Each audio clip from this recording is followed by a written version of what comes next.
What's up, everyone? I am Magicide. Welcome back to our Geek Fest here, playing Shadowrun Chronicles. It's been a little, or at least a couple days since we last left off. Had some bad news last night. My team got knocked out of the playoffs by the goddamn Dodgers in Game 7. Having like one of those like pensive days the day after, and I'm getting all kinds of like weird pieces of instances of deja vu from 2011 when the same thing happened. I don't remember if it actually went up to Game 7 or not, but the Brewers got knocked out by the Mets in 2011.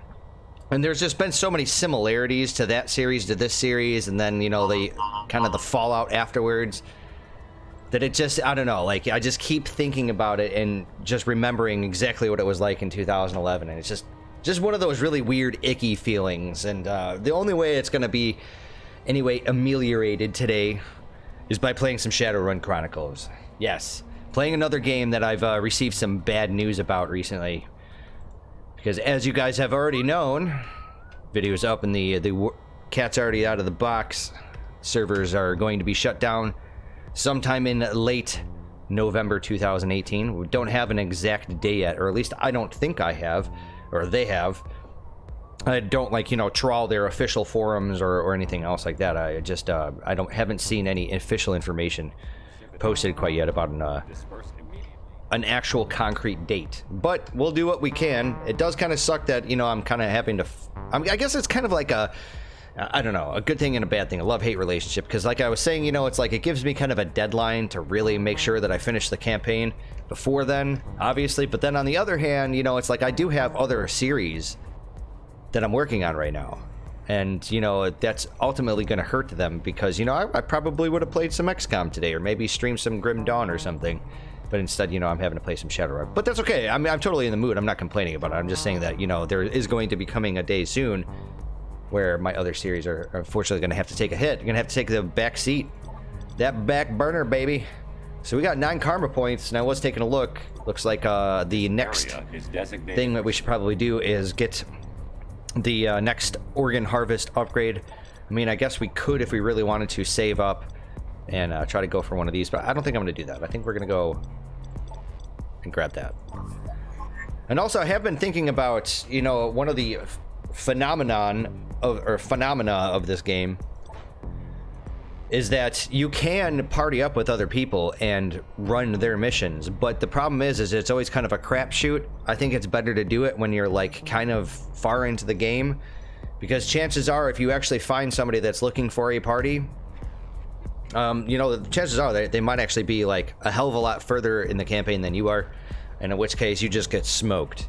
You get one shot and that's pretty much game over for you, right? So it's not really worth your time. But you can actually do other missions with other people and finish the mission and get the initial karma reward for finishing the mission, and then whatever items that you manage to pick up, throughout it. Like, if you ended up, using your demolish skill or whatever else to get some items, you keep all that stuff. So it's a good way to actually make some additional money, some additional items, obviously, and then of course karma points. Karma points are the big ones. But this game is, it's 3 years old. Actually, it's more than 3 years old. If this game could have survived just a handful of more months, this game probably would have seen its 4-year birthday. But alas, there aren't very many people playing this game anymore. It used to actually be fairly popular. It's just kind of like any modern MMO, honestly, or any modern online multiplayer game. And I have to say that, it just made me feel really just strongly, almost like regressive almost, because I used to be really against the whole digitization of video games because of this kind of shit. I always felt like, well, so if I have a digital game, I buy a digital game, and then wherever I buy that digital game from goes out of business, and I lose the whatever install file or whatever, what happens to my purchase? I no longer own that game anymore, right? Or in this case, I bought Shadowrun Chronicles. I paid for all of its little expansions and DLCs or whatever else. But this game, I think, for all intents and purposes, is server-based. So come late next month, do I just cease to own this game, or is it just basically a placeholder within my Steam library, and then once I go to install it, I can't actually play it because there's no servers, there's nothing to actually do it? Or I wonder if Cliffhanger is going to do the right thing, maybe retool this game to actually work in single player, assuming that it doesn't work in single player. You know what I should do? What I'll do is actually disconnect my internet, and I'll run Steam in offline mode, and I'll actually try to play this game and see if it'll let me. I don't think it does. I don't think there is a single player element to it, or an option. It's always been server based. So what happens to this game after the servers get shut down? I just cease to own it, or what? Yo, Chumma, can I ask you a favor? See, we got a couple of side missions here. We're obviously going to do those first, but we're gonna go around town and speak with all of its denizens first. Sure. A friend of mine runs a gun store, and he's got some urgent trouble. And he can't call the cops. Because he runs a profitable gun store. Would mean the world to me if you could dash over there and help out. Can do. All right, pretty easy. You know what? I think I'm also going to take the voice. I'm gonna raise that. Some of the character voices seem like a little muffled. That's what I was saying, that I don't feel like there are parts of this game that were definitely recorded at different times, or that there are like sentences within one dialogue that were recorded at different time. I swear to God, like there's times where like you'll start up a conversation with somebody here that's voice acted, and the first couple sentences will sound really nice and loud, and then it transitions to something that's just really muted. Don't understand it.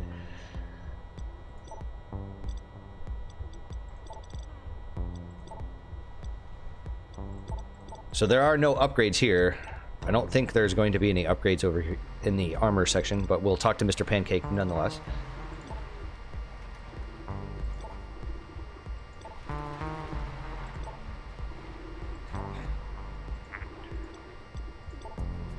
Do you have nothing? Alright, so let's talk to Buster here. Any news on the rioting? Yeah, it's pretty bad in some places, but my boys tell me it's not just regular riots, but also a couple of random killing sprees. Mark my words, this is gonna get bad. And the authorities? Containment, mostly. If it's anything like usual, they'll be bringing in the heavies soon. Notice there was like some sort of really annoying sounding industrial thrum there. It sounded like, you know, like a really intense light bulb, like a street lamp or something.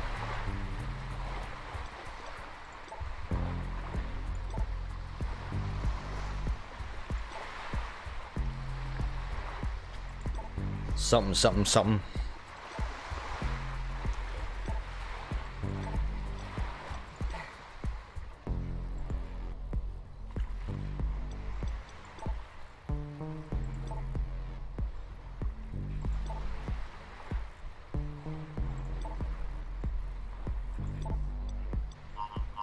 So I remember that we actually did pick up some other cyber implants, but I think maybe I sold them when we were finished in the previous episode. Okay, so we got our side mission here. We'll talk to Jane once we get back. There's no other villager here that has anything else to add to the conversation, so let's just jump right into this. Taking out the trash. Bozeman hired you to help out a gun store that's under a threat of being looted. Okay. We can do it. We do have another hacker here. Oh, look at this. Oh, that's perfect. Heyo.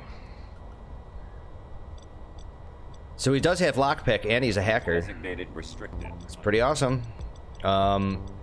You know, I think I'm actually going to go with Jimmy Mack here. You know, the only problem that I have with Hair Doctor here is the fact that he's got lockpick, but he doesn't have the hacking gathering skill. Like, why would you not do that? Some of these character classes, like some of these AI characters that they added in, like their builds just... Some of them are like identical or damn near identical that I feel like... I mean, it's okay to have some redundancy, but I really wish there was greater diversity. But some of the builds here just don't make sense. Like, why would you have a decker that didn't have the hacking gathering skill? Like, why would you do that? I just don't understand the design decision. premises. And again, I really want to caution everybody, or at least give some kind of preamble to this, is just, despite all of my criticisms of this game, I'm not trying to shit all over it or anything. I'm very much enjoying this, and I really did like this game, despite even all of its flaws. I do believe that this game needed a whole hell of a lot of TLC, though. So even though I might have like some harsh criticisms of it, or I sound like I'm being harsh and being an asshole, I'm not trying to be. At all. As you approach Big Bob's Guns, you can already hear the noise from the alley. All right, let's show him what we got. So I'm just going to give you guys the FYI. At some point, I may end up turning off the background music for the missions themselves. I've already had maybe like, what, 8 or 9 or 10 episodes recorded, and then like probably like, what, about 7 or 8 episodes published by now. And I've already received like 4 copyright claims because apparently Cliffhanger didn't hire an actual, like, I don't know, sound engineer or somebody else that can do their music. So they basically licensed everything, or just damn near close to everything. So as you can imagine, especially if you yourself are a YouTube content creator, you presumably already know what I'm talking about, or already know where I'm going with this.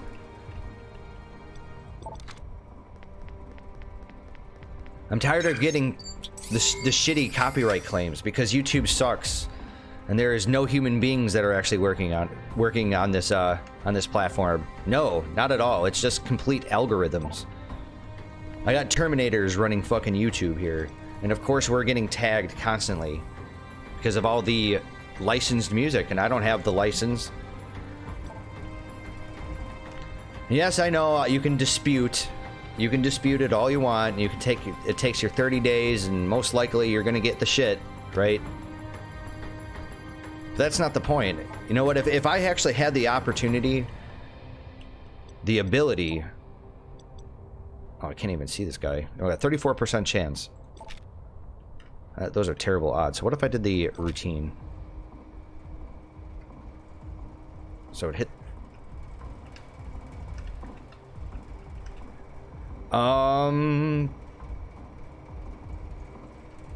God, I kind of don't want to waste it. You know, I think we're gonna just straight up try to actually hit this guy. There we go. Killed him, marked him. We actually have the 2 hackers here. I mean, so it's not like I need to be really frugal with it.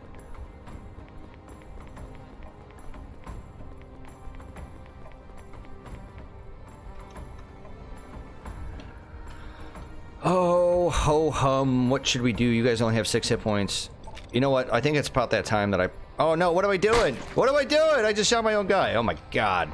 And I got the fucking crit. Jesus Christ, that was a terrible misclick there. Wow.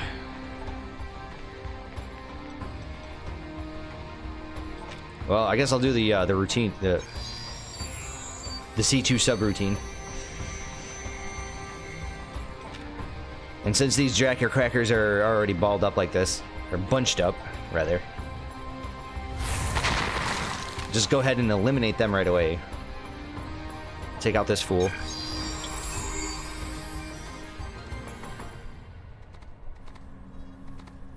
Anyways, if I were able to actually monetize my videos, meaning that I was getting, what is it, the requisite 1,000 views per week, even if that was the case, you want to know something? If I have to dispute a copyright claim, that shit takes 30 days, man. That's 30 days that I'm not getting paid. And I understand, I get it, that this is kind of a sticky situation, these Let's Play videos. Because nobody can really determine, oh shit, that's right, we're a hacker, we can't do anything. Oh, no. So really, I only have 2 people here that are going to do anything for me. Bummer, dude. Yeah, so let's say I was able to monetize my videos, right? And then all of a sudden I got a copyright claim. And then that first week, let's say I did accumulate maybe 1,500 views. And then every week after that was, you know, definitely less than 1,000. Like, what would I be doing right then? I'd be fucking myself. I think there's nothing else I can do here. Should end my turn. Watch out. More hostiles incoming. So there seems to be like a lot of debate about whether or not Let's Play videos are, you know, whether or not they're fair use or...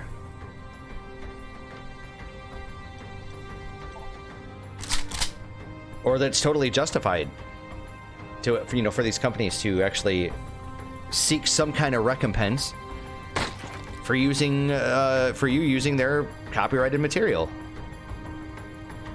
I don't know. I mean, I personally, I think it's can be kind of construed as fair use, because there's like a lot of Let's Play campaigns that I have watched just purely for, I guess, the tutorial aspect of it, the actual education of the game itself.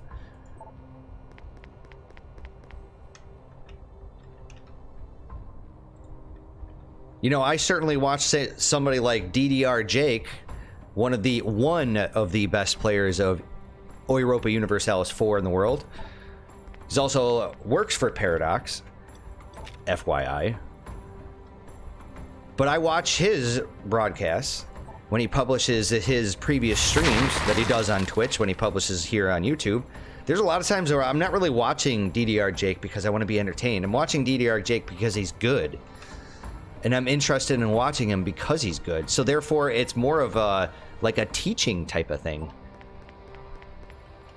And I think that you could absolutely construe that as being something under fair use.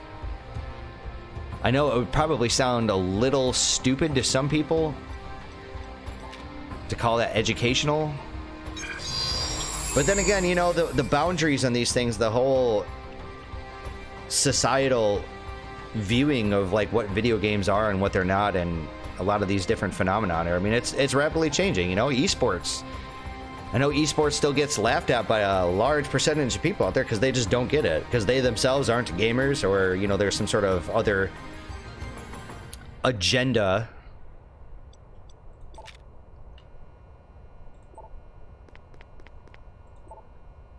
But there is a large amount of people out there that say, oh yeah, absolutely, esports are indeed sports.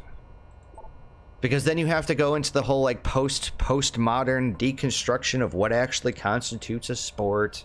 You have to go through all that nomenclature. And even then, like, that's just assuming that everybody agrees on just what you have to say about it.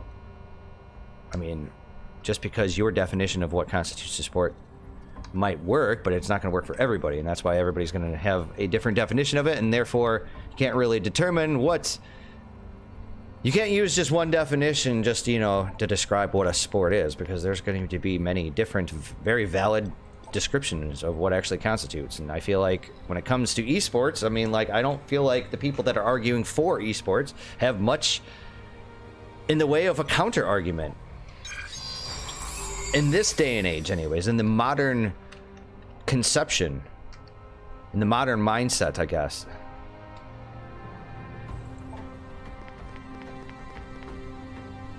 You got 10 hit points, you got 6, but you're stunned. Let's try taking out this fool.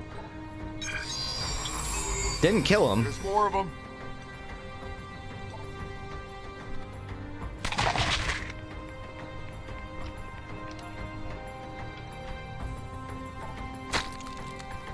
That's what I really should have been doing. Using my melee. So I don't have anybody else that has organ ripping except for Mr. Blamco Mac. By the way, that was a misclick. I didn't mean to move him there.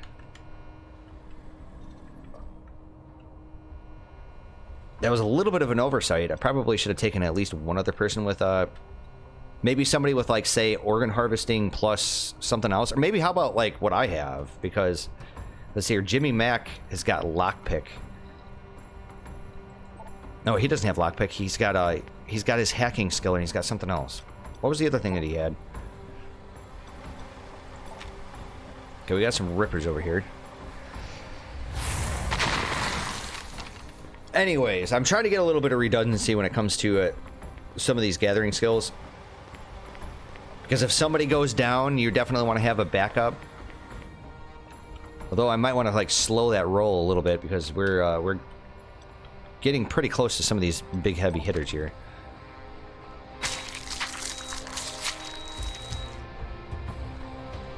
I'm really glad I actually brought along the hackers.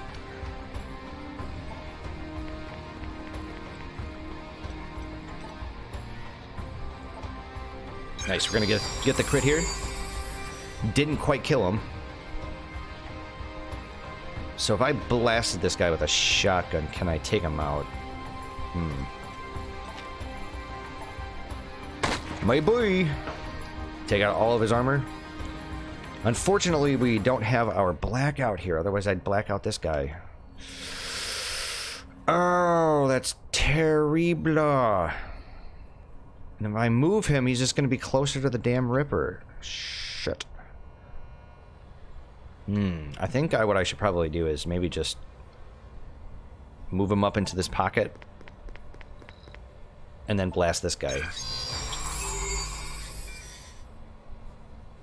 Because that fool actually had the firearm. And then I suppose what I could do... So armor would be actually really good. And none of these people have armor.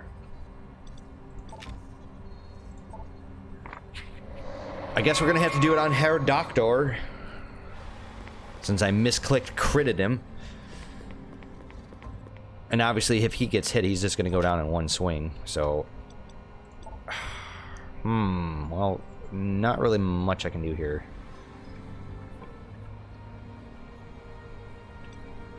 We'll move... Reload. Stick and move, stick and move. That's my plan here. Nice, get this other crit. Mr. Jimmy Mac, we think we're going to do the same thing. So I'm going to try to keep this big guy around a little bit because I'm not really entirely sure if there's any other gatherable items here. I definitely don't want to miss out. And then this guy's packing a flamethrower, so he's got to be fairly close to do it. Let's just pick up the item. Yes, I could have attacked him, but I'm greedy. I want the items.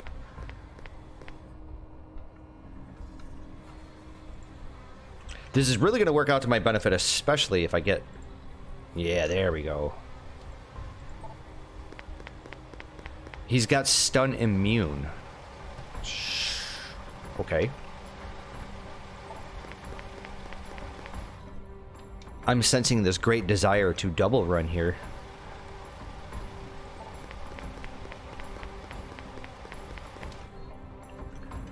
I think we're gonna keep our mage. I think we're gonna keep her back.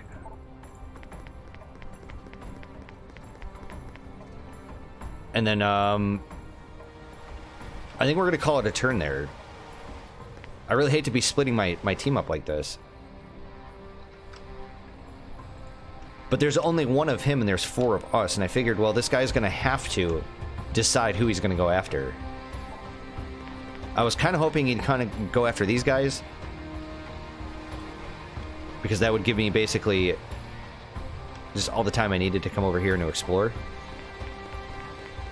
Okay, so there's nothing over here. Roger Dodger. And Mr. Hair Doctor here is... Actually, that was really stupid. Mr. Doctor? No, excuse me, Mr. Doctor. Mr. Doctor. Hair Doctor! I need him double move you. And hope that this piece of shit doesn't actually come after Jimmy Mac. Because otherwise he's gonna be screwed.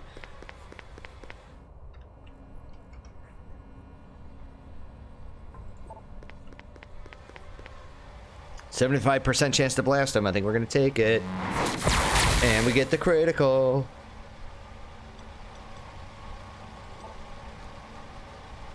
Yep, he's gonna come after Jimmy Mac like a fool.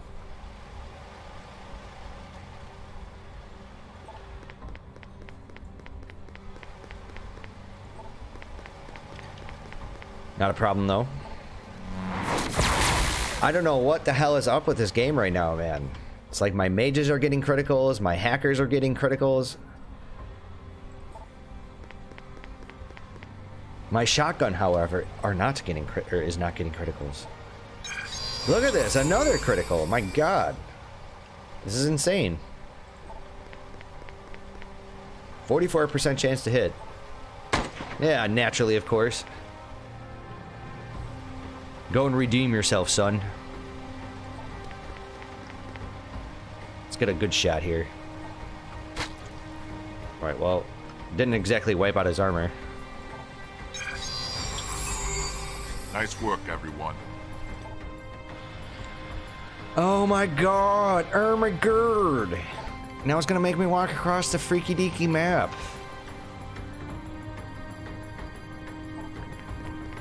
Like, come on, game. I just want consistency, please. Why is it that some missions just end when you kill the last man, the last monster, the last opponent? Whereas you get these maps where you kill the last Duderino, and then you gotta go across the entire goddamn map, leaving you to explore, you know, to your heart's content. And you never know what kind of mission you're gonna be running into. Am I gonna be running into the former or the latter? Because I'd like to know. You know, that, like, something like that would be really nice if it was consistent between all of the missions. So that way you can kind of like roll with the punches, so to speak. So that way, if you know, like, if every map ended with the slaying of the last opponent, that you knew right then and there that you actually had to keep one person alive, so you could roam around the map and collect everything and interact with everything.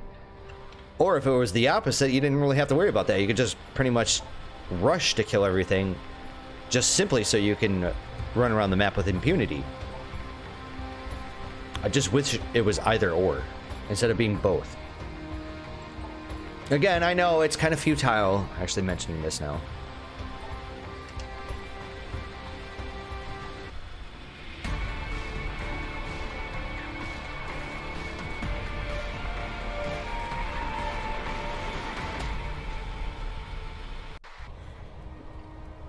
Alright, well, let's go talk to Bozeman. Nicely done. Big Bob sends his thanks. And a token of his appreciation. Glad I could help. There we go. Ash Arms Chainsaw. We get a $3,500. Yeah. Well, there's nothing really we can spend it on, honestly. This is like one of the times in the game where there's really nothing to buy. There's no armor upgrades. We have the highest damage dealing shotgun, and since we're not focusing on a secondary, I don't have to go and talk to Miss Razor over here to pick up a new melee weapon. And as far as the cyber implants go, like, most of them are pretty much out of our price range. I think there was one. I guess that would be the one thing that I could take a look at. Let's see here.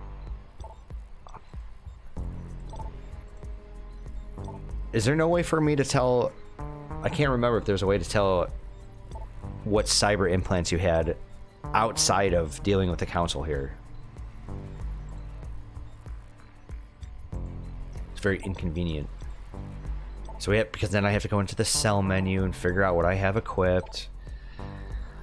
Because that's what we have equipped. We know that because it grays out the option to sell it.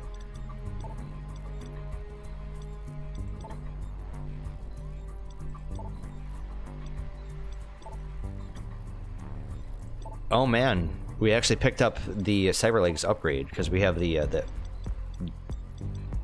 worst ones, the inferior versions. So, well, with that being said, we can talk to Doc and install this guy.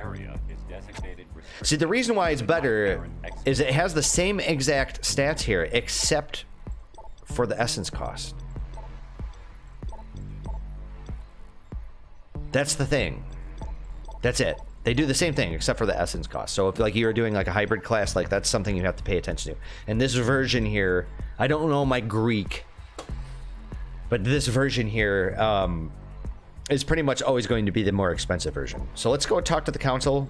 Let's go ahead and sell. I don't think we're going to need this boosted comlink either. Go ahead and sell that. And then I think we're going to pick it up in the next episode where we take on Jane's mission. I would rather actually talk to Jane and get that piece of the conversation mixed in with the mission itself. So I think this is where we cut it off. Thank you very much for joining me. I'll see you guys in the next one. Take care and have a good one.